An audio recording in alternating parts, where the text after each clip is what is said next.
ഇന്ന് നമ്മൾ നല്ലൊരു കാടമുട്ട റോസ്റ്റായിട്ട് ഉണ്ടാക്കിയെടുക്കുന്നത്. അപ്പോൾ ആദ്യം നമുക്ക് ഈ കാടമുട്ട ഒന്ന് പുഴുങ്ങിയെടുക്കണം. അപ്പോൾ ഞാൻ ഈ ചട്ടിയിൽ തന്നെ വെള്ളം ഒഴിച്ചിട്ട് ഒന്ന് പുഴുങ്ങിയെടുത്തിട്ട് തൊലിയൊക്കെ ഒന്ന് ഇങ്ങനെ മാറ്റുന്നുണ്ട്.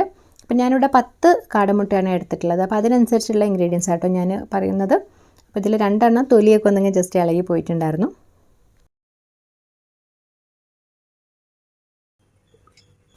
ഇനിയിപ്പോൾ നമുക്കിതിലേക്ക് വേണ്ട ഒരു മസാല റെഡിയാക്കി എടുക്കണം. അപ്പോൾ ഞാൻ ചീനച്ചട്ടിയിലേക്ക് കുറച്ച് വെളിച്ചെണ്ണ ഒഴിച്ചിട്ട് ഒരു സവാള ആട്ടോ ചേർത്ത് കൊടുക്കുന്നത്. അപ്പോൾ നല്ല തിന്നായിട്ട് തന്നെ നീളത്തിൽ അരിഞ്ഞിട്ട് ഇങ്ങനെ കട്ട് ചെയ്ത് ചേർത്ത് കൊടുക്കാം. കൂടെ തന്നെ കുറച്ച് ഉപ്പും കൂടെ ചേർത്തിട്ട് ഇവിടെ വഴറ്റുന്നുണ്ട് കേട്ടോ. അപ്പോൾ പെട്ടെന്ന് തന്നെ അത് വഴന്ന് കിട്ടും. അപ്പോൾ നമ്മൾ കുറച്ച് മാത്രമേ ചേർക്കുന്നുള്ളൂ. ഉപ്പ് വേണമെന്നുണ്ടെങ്കിൽ നമുക്ക് പിന്നീട് ചേർത്ത് കൊടുക്കാം. അപ്പോൾ ആ ഒരു സവാളയുടെ കളറൊക്കെ നന്നായിട്ട് ചേഞ്ച് ആയിട്ട് ആ സമയത്ത് നമ്മളിതിലേക്ക് കുറച്ച് ഇഞ്ചി വെളുത്തുള്ളി ചതച്ചത്, ഒരു തക്കാളി കട്ട് ചെയ്തത്, കുറച്ച് കറിവേപ്പില ഇത്രയും ചേർത്ത് കൊടുത്തിട്ട് ആ ഒരു തക്കാളി നന്നായിട്ട് വഴന്നിട്ട് ഇങ്ങനെ ഉടയുന്ന വരെ ഒന്ന് വഴറ്റി കൊടുക്കുക കേട്ടോ.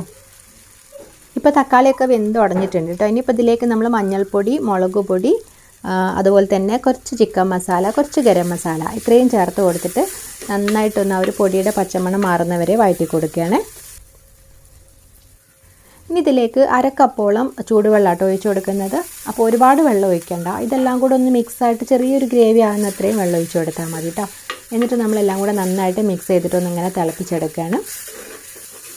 ഇത് നന്നായിട്ടൊന്നിങ്ങനെ തിളച്ച് വരുന്ന സമയത്ത് നമ്മളിതിലേക്ക് നേരത്തെ പുഴുങ്ങി വെച്ചിട്ടുണ്ടായിരുന്ന മുട്ട ചേർത്ത് കൊടുക്കുക കേട്ടോ. അപ്പോൾ ഞാൻ ജസ്റ്റ് ഒന്നിങ്ങനെ വരയിട്ട് കൊടുക്കുന്നുണ്ട്. ആ ഒരു മസാലയൊക്കെ അതിലേക്ക് ശരിക്കും അങ്ങ് പിടിക്കാൻ വേണ്ടിയിട്ടാണ്.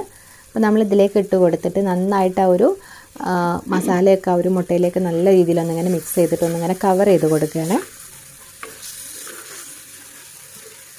ഇനിയിപ്പോൾ നമ്മൾ ഉപ്പൊന്ന് നോക്കിയിട്ട് വേണമെന്നുണ്ടെങ്കിൽ ചേർത്ത് കൊടുക്കുക കേട്ടോ. അപ്പോൾ ഞാനിവിടെ കുറച്ചും കൂടെ ഉപ്പ് ചേർക്കുന്നുണ്ട്. കാരണം ആദ്യം നമ്മൾ സവാളയിൽ മാത്രം കുറച്ച് ഉപ്പ് ചേർത്തിട്ടുള്ളായിരുന്നു. അപ്പോൾ ഉപ്പും കൂടെ ചേർത്ത് നമ്മളെല്ലാം കൂടെ നന്നായിട്ടൊന്ന് മിക്സ് ചെയ്തെടുത്തതിന് ശേഷം നമ്മൾ ഫ്ലെയിം ഓഫ് ചെയ്യുകയാണ്. അപ്പം നമ്മൾ നല്ല അടിപൊളിയായിട്ടുള്ള ഒരു കാടമുട്ട റോസ്റ്റ് ഇവിടെ റെഡി ആയിട്ടുണ്ട്. നമുക്കിങ്ങനെ സ്നാക്ക് പോലെ കഴിക്കാനായിട്ടും അല്ലാതെ ബ്രെഡിനും ചപ്പാത്തിക്കൊക്കെ കഴിക്കാനൊക്കെ പറ്റിയ നല്ലൊരു ടേസ്റ്റി ആയിട്ടുള്ള റെസിപ്പി തന്നെയാണ്.